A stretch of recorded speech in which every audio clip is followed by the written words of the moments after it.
E aí, pessoal, espero que estejam todos bem. Então, no vídeo de hoje, a gente vai resolver os exercícios do módulo de Properties, propriedades do Kotlin Kons. Então, vamos lá, pessoal.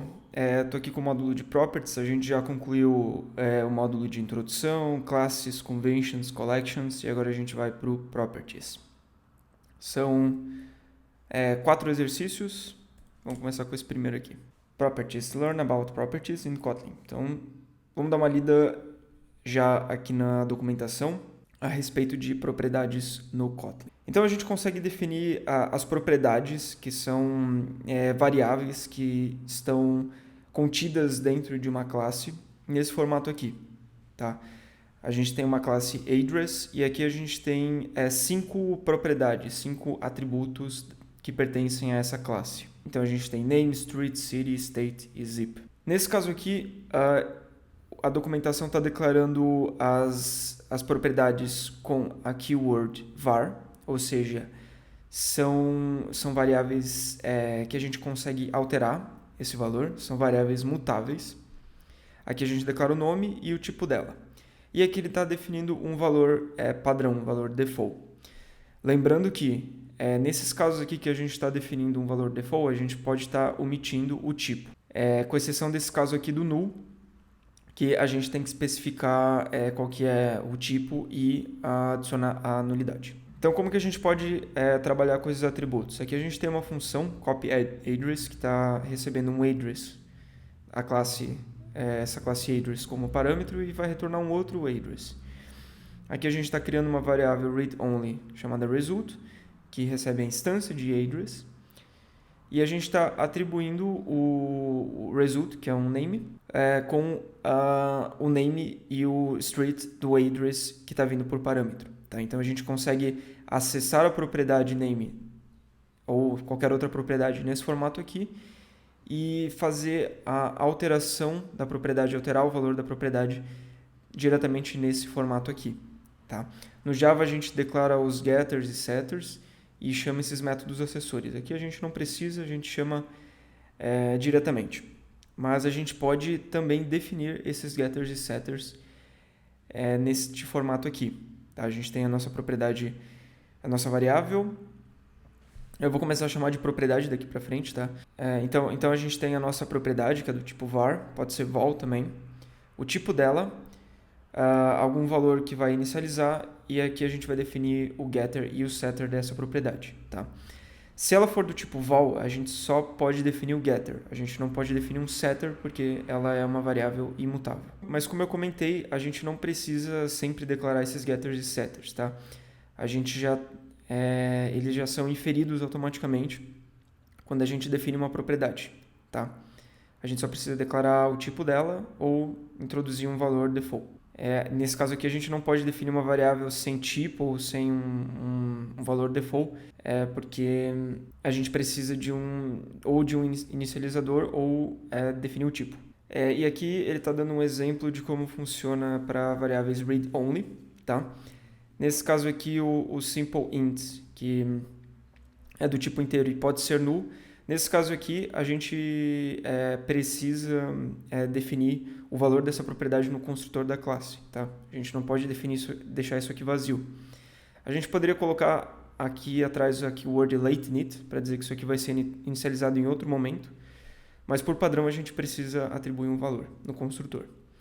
Ou a gente pode só inserir um valor default e também a gente vai ter, nesse caso aqui, o getter implícito. Aqui a gente pode... E aqui a gente pode definir um getter customizado, tá? Para a variável read-only. E a gente define nesse formato aqui, como eu comentei. A gente define o getter aqui embaixo, usando a keyword get. E aqui a gente atribui a lógica. Então, esse valor aqui, o valor área, ele vai ser apenas calculado através desse cálculo aqui, apenas no momento que a gente chamar essa propriedade. E a gente pode omitir o tipo aqui, se a gente quiser, e deixar numa linha só, caso a gente queira um getter customizado. E a gente pode definir também um setter customizado. Nesse caso aqui, o set ele recebe como parâmetro o value, que é o valor que a gente está passando para o set que a gente quer adicionar na propriedade string representation. E aqui ele está chamando uma setDataFromString, que ele vai parsear Ele vai parsear essa string e adicionar aqui nessa... Provavelmente vai ser uma data. Ele vai estar parseando essa string e adicionar aqui nessa variável. A gente tem esse conceito de backing fields, que é um valor em memória que a gente trabalha dentro desse set, que está se referindo à nossa propriedade. Tá? Então, nesse caso aqui, eu tenho um set para a propriedade counter, que vai receber um valor, e aqui eu tenho uma lógica para verificar se esse valor é maior ou igual a 0. Se for, então eu vou estar adicionando o valor ao field, que está se referindo ao counter. Eu não poderia estar usando o counter aqui, porque isso iria gerar um Stack Overflow, porque nesse ponto aqui eu estaria chamando de novo o setter, passando o value e o counter, e ele ficaria em loop infinito. Então, por isso que existe esse conceito de field.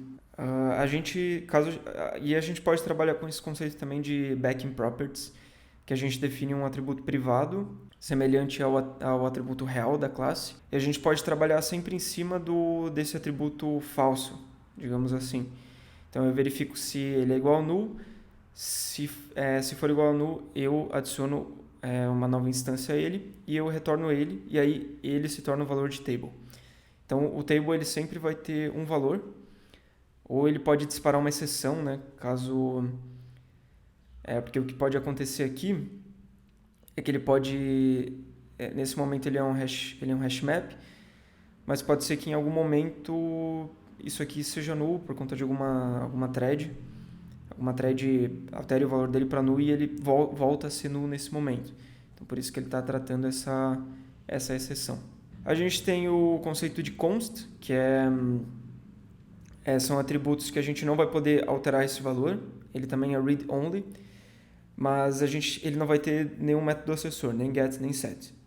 Ele é simplesmente aquele valor. A gente usa muito isso para definir strings e, enfim, constantes que nunca vão mudar na nossa aplicação.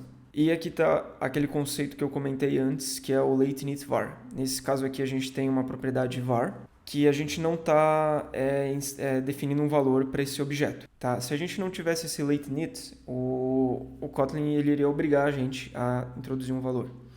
Mas nesse caso aqui, o que a gente está dizendo em algum momento, isso aqui vai ser inicializado, sabe? Relaxa, eu cuido disso depois. Que é o que está acontecendo aqui. É só no setup do teste que o subject vai ser instanciado.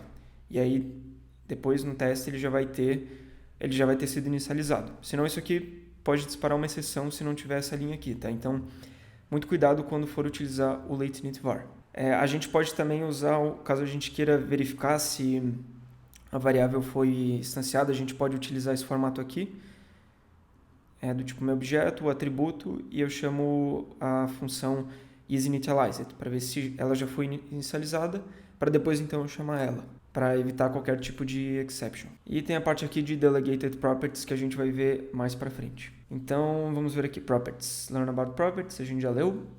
Add a custom setter, então a gente vai ter que adicionar um setter customizado nesse código aqui, para esse atributo property with counter. Então a gente vai ter que incrementar esse counter toda vez que o property with counter for atribuído um valor a ele. Então para definir um setter nesse formato aqui, aqui a gente tem que definir qual que vai ser o valor que a gente vai trabalhar. Por convenção é o value. E aqui o que a gente vai ter que fazer? A gente pode usar a keyword field, que está se referindo a esse property with counter, e anexar o value a ele. Mas ainda assim eu preciso dar um counter toda vez que isso aqui for chamado. Beleza, nosso teste passou. Vamos dar uma olhada aqui. É isso. A única diferença é que ele deu um outro nome. Tá? A gente pode fazer isso. Próximo. Lazy property.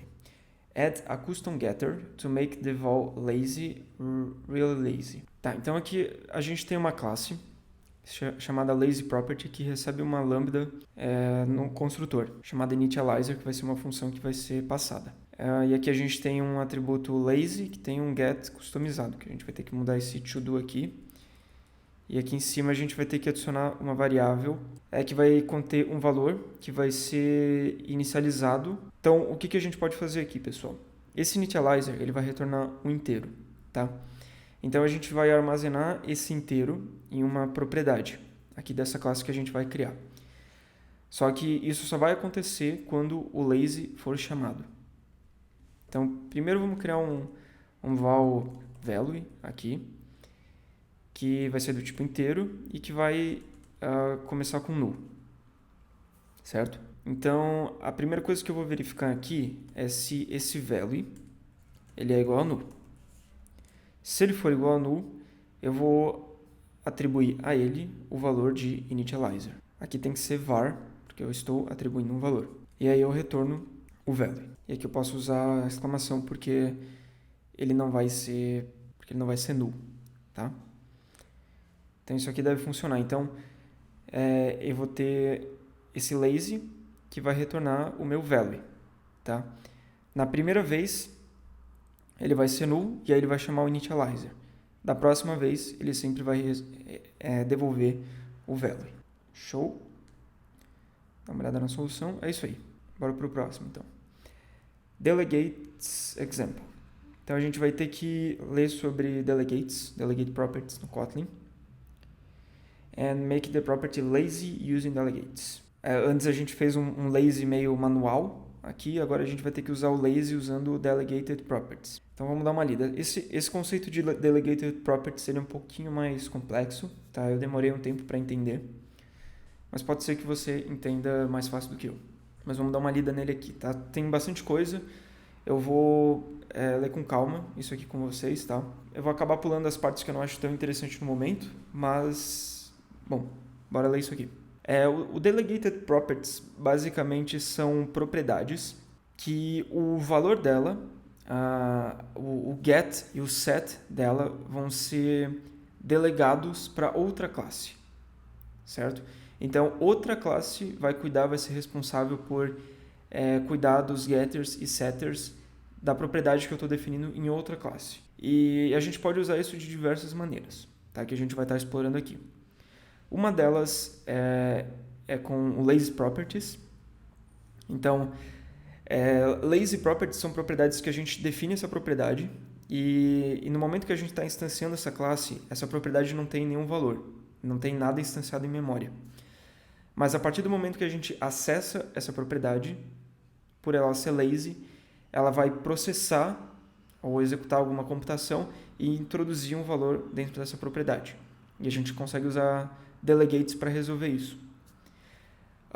A gente pode ter observable properties, que é muito semelhante ao padrão de projeto observer, que a gente vai ter propriedades o getter e o setter dela vai ser delegado para outra classe e essa classe vai poder executar uma lógica que vai notificar alguma outra classe da mudança, da alteração desse atributo.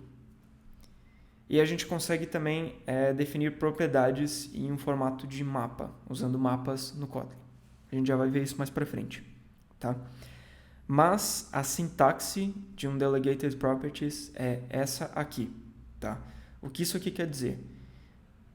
Tem uma classe example com uma variável mutável chamada p, do tipo string, e os métodos acessórios, os getters e os setters, dessa propriedade serão fornecidos por essa outra classe chamada delegates. Tá?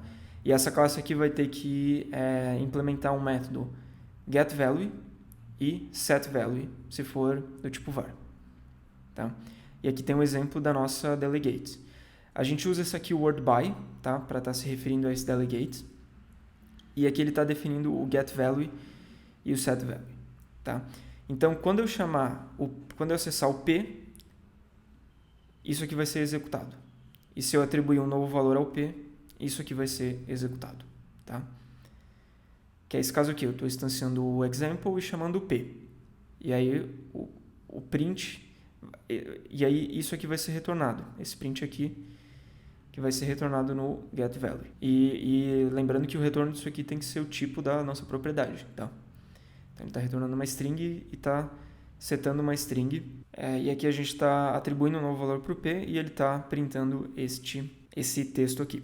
Agora vamos dar uma olhada nos outros tipos de delegates que a gente tem. A gente tem o lazy, tá? Então... cria uma variável chamada lazyValue do tipo string que os métodos acessórios vão ser quem vai ser responsável por definir eles é o delegate, que essa função aqui está retornando. Tá? Nesse caso aqui, o lazy ele vai executar... O que ele vai fazer? Essa primeira linha aqui do lazy vai ser executada apenas uma vez e depois ele sempre vai retornar o hello. Tá? Se a gente instanciar a classe com esse atributo lazyValue, que é do tipo lazy, tem um delegate lazy, ele não vai ser inicializado, só a partir do momento que a gente chamar ele nesse caso aqui. Então a gente está chamando ele duas vezes. A primeira vez ele vai printar o computed e depois retornar o hello. Depois ele só vai retornar o hello. É isso aí. Computed, hello e depois só o hello. Aqui ele está comentando que por padrão as propriedades são synchronized, então ele vai ter um cuidado maior quando trabalhar com outras threads para sempre retornar o mesmo valor independente da thread, mas a gente pode estar alterando esse comportamento de como ele vai trabalhar com sincronicidade utilizando o lazy thread safe mode none para, por exemplo, ignorar qualquer tipo de validação.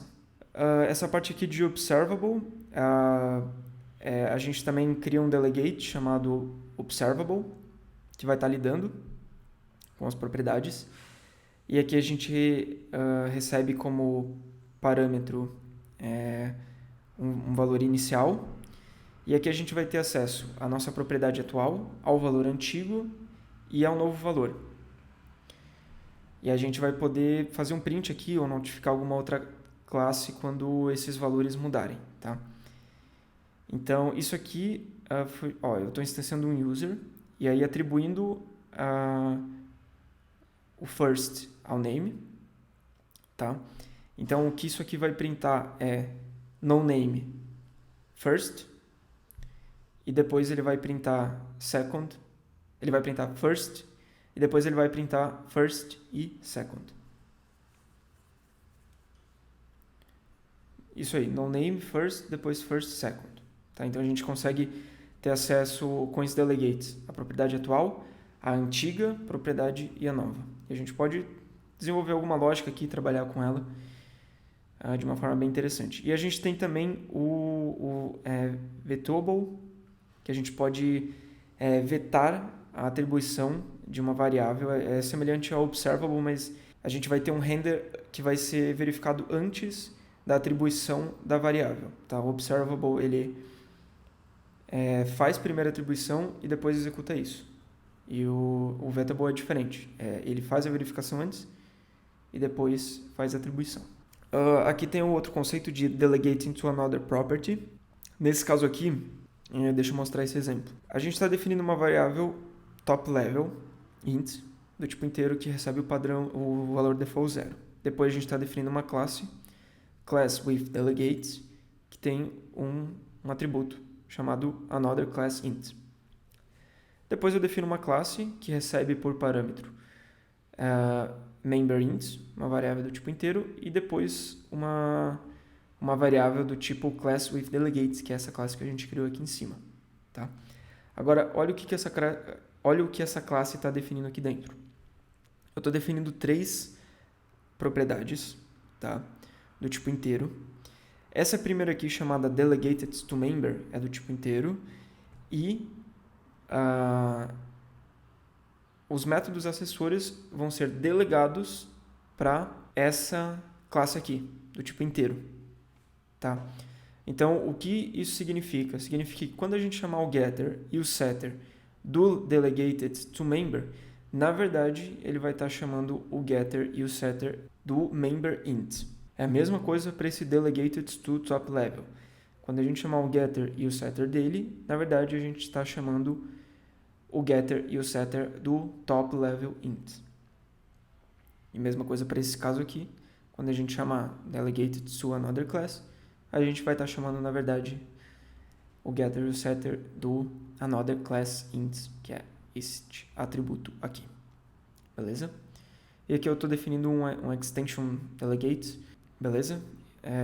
Então, esse seria o exemplo. Quando que isso aqui pode ser usado? Aqui ele tem um exemplo de uma variável class que tem 2 atributos, new name e old name. Digamos que isso aqui é uma API, uma biblioteca que você desenvolveu, que no passado ela só tinha um atributo name. E aí você desenvolveu uma nova versão dessa biblioteca e você introduziu o new name e, no caso, digamos, vamos supor que ele já se chamasse old name. Você não poderia alterar para... Se ele se chamasse name, você teria que manter o name para manter a API. Mas vamos supor que você tinha um atributo chamado old name e você criou um new name. E aí você adiciona uma anotação deprecated dizendo que, cara, esse old name ele está depreciado. Na próxima versão eu vou tirar ele, então já começa a usar o new name. E como foi só uma alteração de atributo, a pessoa que está usando essa API, o cliente que está usando essa API, ele espera que tenha o mesmo comportamento do new name. Então você está delegando o valor, você está delegando isso para o new name. Então quando a gente chamar o getter e o setter do old name, na verdade ele vai estar chamando o new name. Então isso aqui é um caso de uso da vida real da gente utilizar delegated properties. Esse aqui é um outro exemplo que a gente pode utilizar propriedades em formato de mapa. Tá? Aqui eu estou definindo uma classe user que recebe como construtor um mapa de chave e valor do tipo string e n. Por exemplo, um JSON.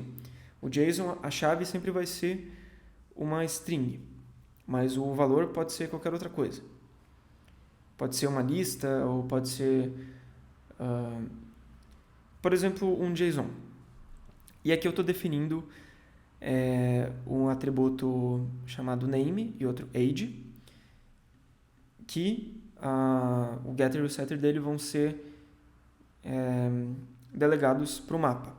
Então, o name ele vai virar uma chave, tá? Ele vai virar uma chave desse mapa.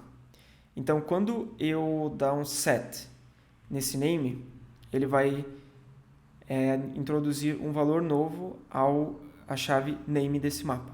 E a mesma coisa para o age. Então, aqui tem um exemplo de como eu instancio essa classe. Então, no construtor eu passo um mapa, name John Doe e age 25. E aí eu posso acessar o name e ele vai estar acessando a key name do mapa e retornando o value. Sabe? Então, a gente pode trabalhar com mapas também dentro desses delegated properties. E mesma coisa, a gente pode utilizar multiple map caso a gente queira alterar esses valores.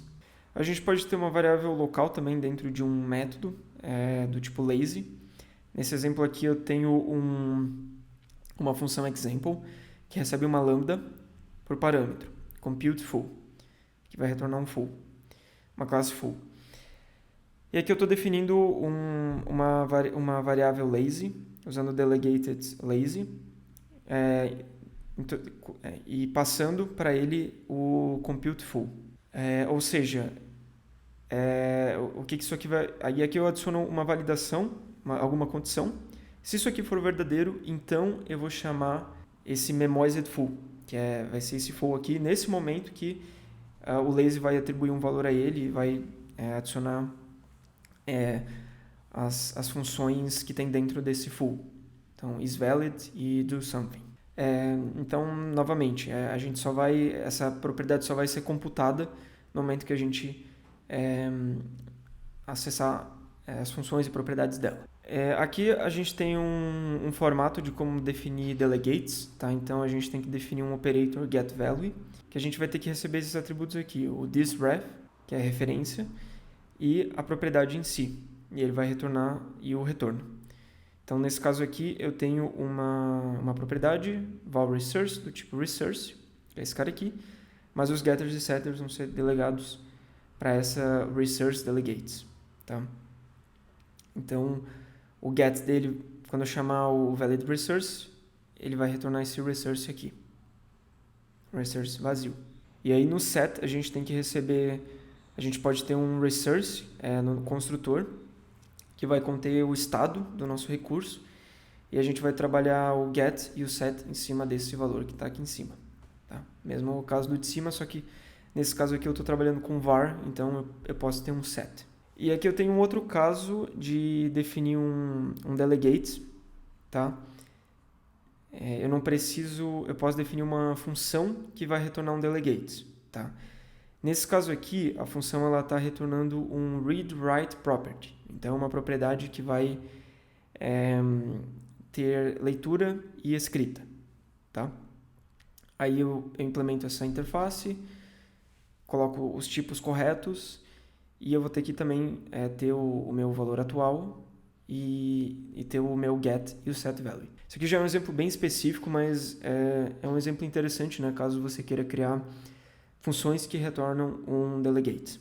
E basicamente é isso, tá? Da documentação. Aqui tem um exemplo de como que isso aqui funciona por debaixo dos panos, tá? Como eu comentei, isso aqui é uma maneira da gente declarar um delegate. Então, propriedade, tipo, by delegate. Por debaixo dos panos, o que é isso? Eu estou criando uma propriedade, delegate, que vai armazenar a instância da minha outra classe.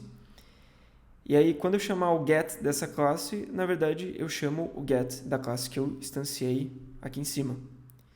E a mesma coisa para o set. Então, você poderia estar declarando nesse formato aqui, ou no formato mais conciso, mais elegante, digamos assim, que o Kotlin oferece. Tá? Eu acho que isso já é mais do que o suficiente para a gente voltar para o nosso exercício. Então, delegates, a gente leu sobre os delegates e agora a gente vai ter que fazer essa propriedade lazy utilizar delegates. Então, a gente tem um atributo lazyValue, tipo inteiro, e aqui é só a gente usar o construtor lazy e passar para cá o initializer. Tá? Então, quando eu acessar esse lazyValue, ele vai executar o que tiver aqui dentro e atribuir a esse valor. Ou eu poderia simplesmente passar como parâmetro assim.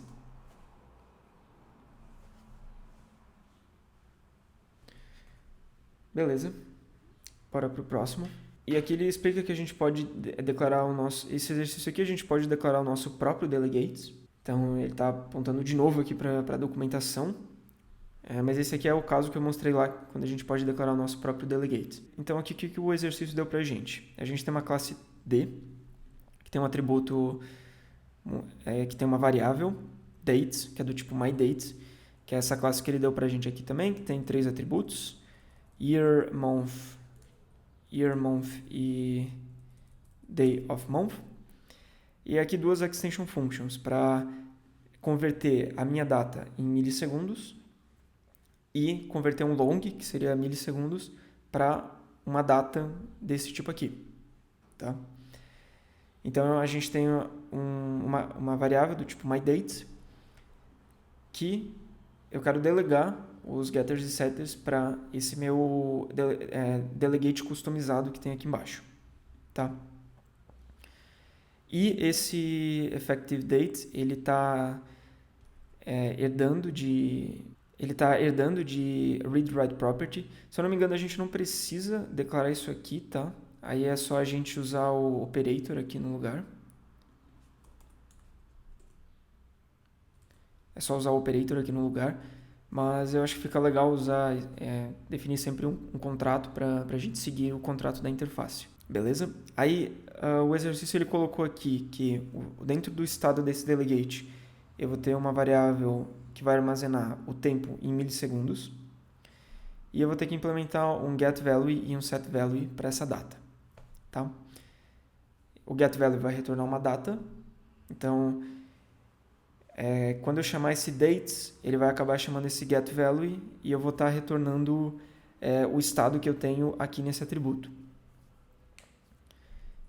que é simplesmente o time in milis to date. E aqui eu vou usar esse operador aqui, ou eu poderia tratar essa exceção, caso eu queira. Mas nesse caso eu vou deixar assim. E é isso, né? Então, e agora a gente vai ter que fazer o setValue, que aqui a gente vai ter acesso ao value aqui.